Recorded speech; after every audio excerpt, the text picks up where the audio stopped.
Henry Fayol's principle of remuneration. Well, Henry Fayol recommends that appropriate remuneration should be given to the employees. Before knowing what is appropriate remuneration or principle of remuneration, let us first understand remuneration. So remuneration means the amount of money or wages or salaries given for the services provided by the person to the organization. Fair remuneration or appropriate remuneration makes employees financially happy. Not only that, they also retain with the organization for a longer period of time. Let us understand how fair or appropriate remuneration makes employees financially happy and retain them for a longer period of time with the organization. See, if the employee is not properly paid, he is underpaid on various grounds, then there are many things happen. First, he is not satisfied. So, since he is not satisfied, he will not perform his work with full efficiency. He will not give his 100%. So, the amount of output or productivity will go down. Not only that, he will be in search of options that what other areas will I be able to get higher salaries. And if the other organization pays higher salaries to him for the same services, then there are chances that he will switch to the other company. Which also gives the organization a newer problem that now there is a employee turnover issues with the organization. What do you mean by employee turnover issues? The amount of employees which are leaving the organization every year. So the same amount of employees or probably slightly higher amount of employees has to be recruited, training, all those costs the organization has to bear. Correct? Now, if the employee is not paid fairly or unjustly, if they are paid unjustly, then they are dissatisfied. But if they paid fairly, appropriate enough, they are happy. Automatically, since they are financially happy, they will do their best. Everyone wants to perform to the best. Since they are happy with their job, I think they try to excel. Automatically, the output increases. Every employee tries to give their best. Not only that, since the financial satisfaction is there, fair remuneration is there, the employee doesn't think of switching to other organization in a shorter run, and hence we can retain the employees for the longer period of time.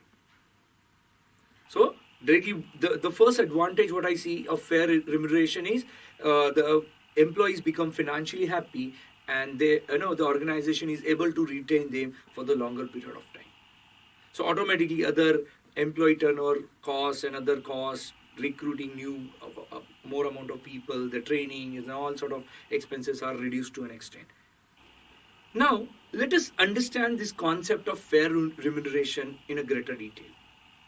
See, understand what do you mean by fair remuneration.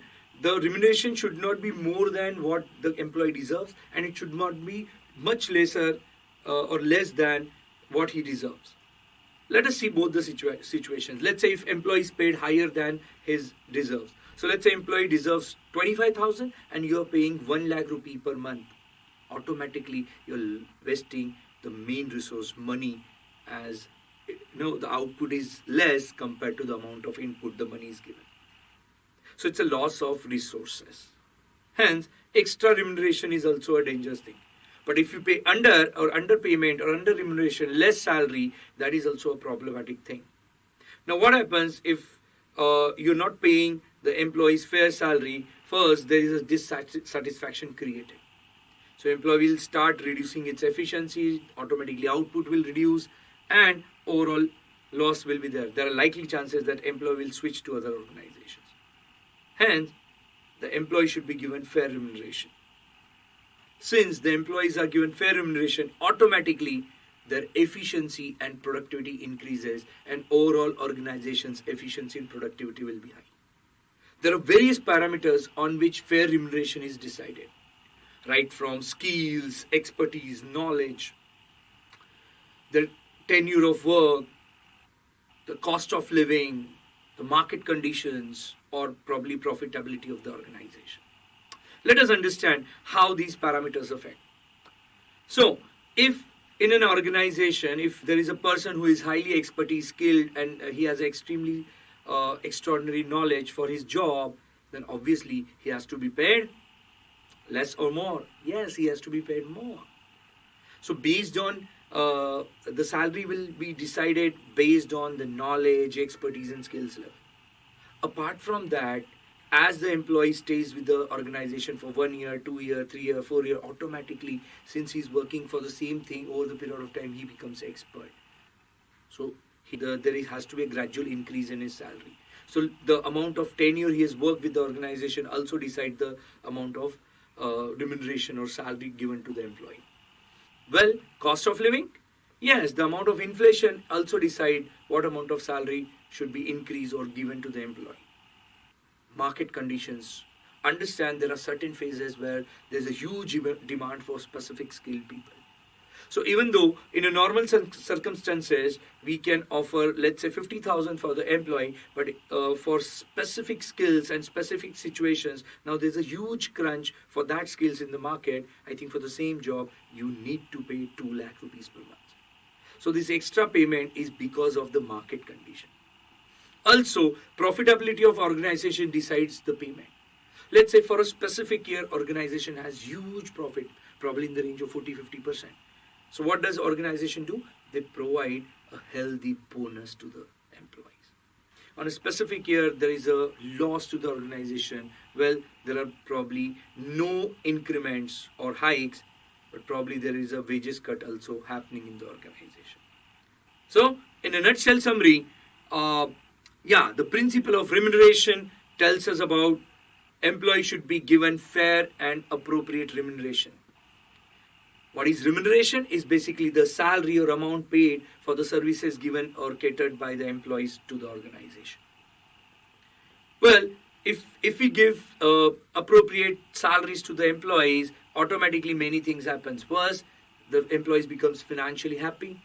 Second, they remain or they retain with the organization for longer period of time. They just don't think of switching to other companies or going for other places.